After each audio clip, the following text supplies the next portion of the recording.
Bendecidos con Abraham.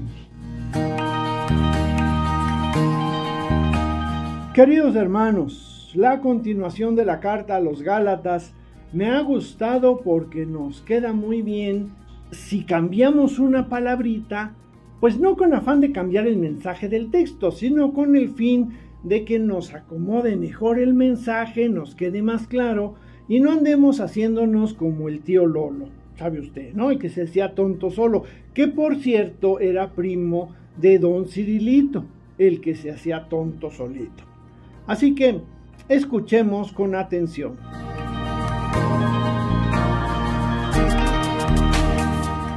Gálatas ignorantes, ¿quién los engañó? ¿No les presentamos con claridad a Jesucristo crucificado? Solo quiero que me expliquen una cosa. ¿Recibieron el Espíritu por las obras de la ley o por aceptar la fe? Tan ignorantes son que después de comenzar a vivir según el Espíritu, acaban viviendo según la carne pecadora. ¿Fue en vano los que sufrieron? Imposible que haya sido en vano.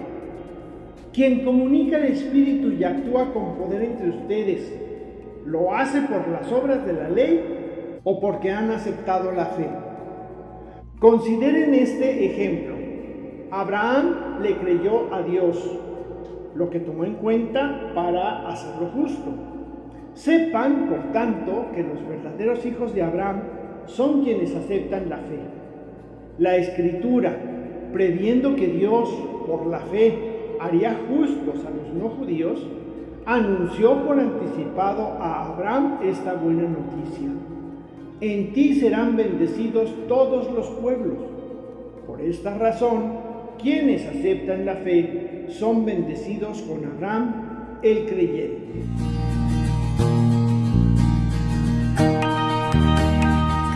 Como les comenté al inicio, si cambiamos una palabra y en vez de Gálatas ponemos, por ejemplo, juarenses, o ponemos servidores parroquiales, o alguna otra que consideres oportuna y que te mueva el tapete, podemos incluso llegar hasta más a fondo poniendo el nombre de cada uno. Pero cualquiera que sea la palabra que pongamos en lugar de Gálatas, la que sigue es así, no se vale cambiar. Ignorante. ¿Por qué San Pablo nos llama ignorantes? Pues bueno, la respuesta está en la siguiente pregunta que hace el apóstol. ¿Quién los engañó? Y de ahí partimos porque solo el ignorante puede ser engañado. Y aquí está lo importante de este tema. A todos se nos ha presentado Jesucristo crucificado, pero solo algunos pocos entienden el significado de esta imagen. Obviamente los no creyentes no la entienden y hasta a veces hacen chistes sobre ella. Y aún dentro de los creyentes, la mayoría tampoco la entiende porque al igual que el pueblo guiado por Moisés en el desierto, muchos se han fabricado un ídolo visible para adorarlo. Así es, no se me escandalicen porque esto se da en el seno de la misma iglesia. Ya ven que hay de todo en la viña del Señor. Para no hacer toda una disertación sobre el significado de la cruz, voy a condensarla mucho en lo siguiente. Esta cruz significa amor y unidad. ¿Cómo andamos en unidad? Cristo fundó una iglesia para que viviéramos en armonía e hiciéramos posible el reino de Dios ya en esta tierra.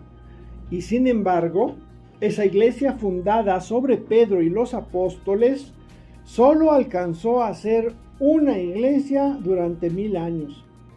Y eso como consecuencia del distanciamiento entre las cabezas o sedes de la iglesia en las que estaba organizada la iglesia original y que pues ya había sufrido desgarres internos causados por las herejías en el arranque del cristianismo, ¿no?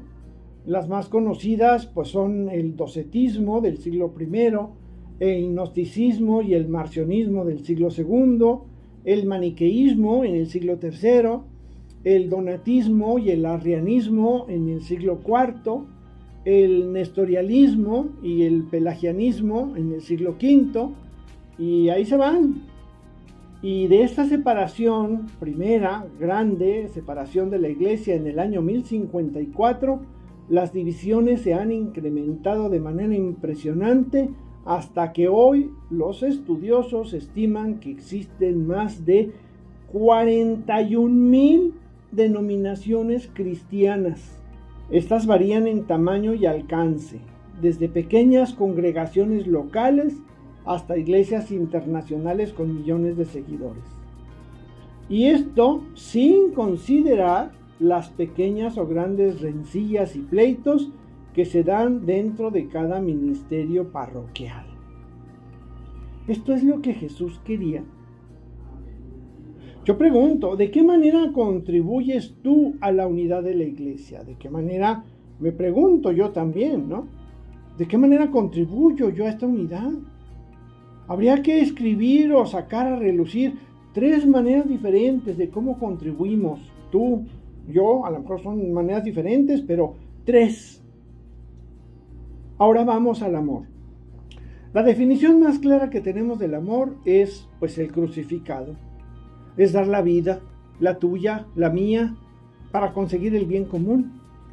Pero tampoco acabamos de entender el significado de la cruz. Cristo no se sacrificó solo porque amaba mucho al Padre.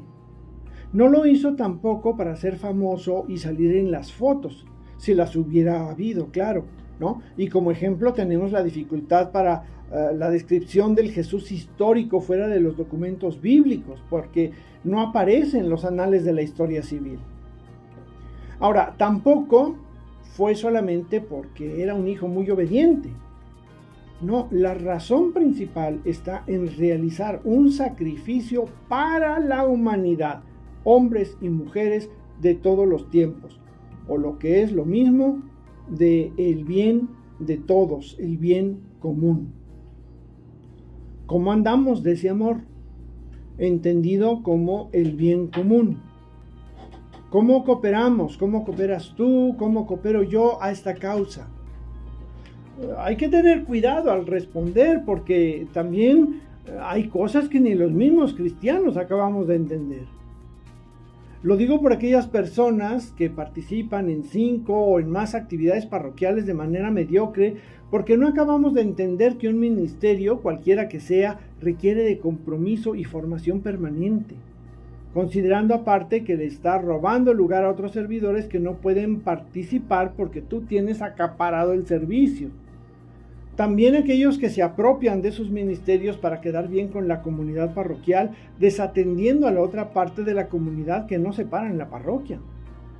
A veces caemos en querer hacer todo y creemos que estamos sirviendo bien al Señor.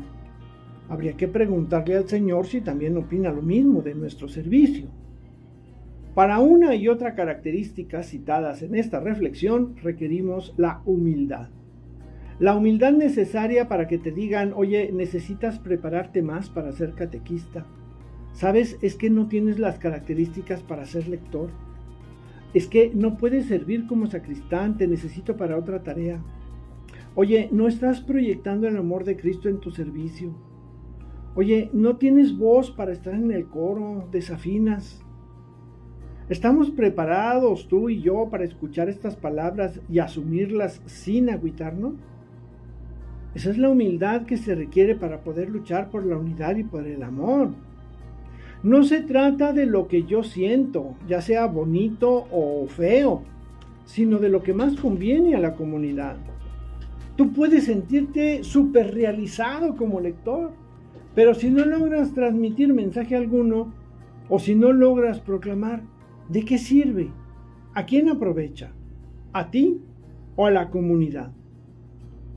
A esto se refiere el apóstol cuando nos dice que empezamos bien, pero terminamos viviendo según la carne.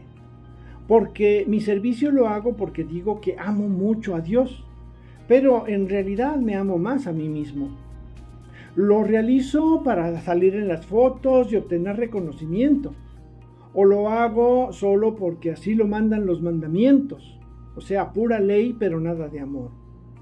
Aguas, aguas, sobre todo mis queridos servidores, coordinadores y encargados de servicios parroquiales. Recordemos que el demonio es sutil y no necesitamos andar de pecadores en la calle, en los antros, no necesitamos drogas, sexo, pornografía, no requerimos hacer negocios chuecos ni ser corruptos. Ahí, dentro de la parroquia, en el servicio que prestas, puede que te hayas desviado del camino sin darte cuenta.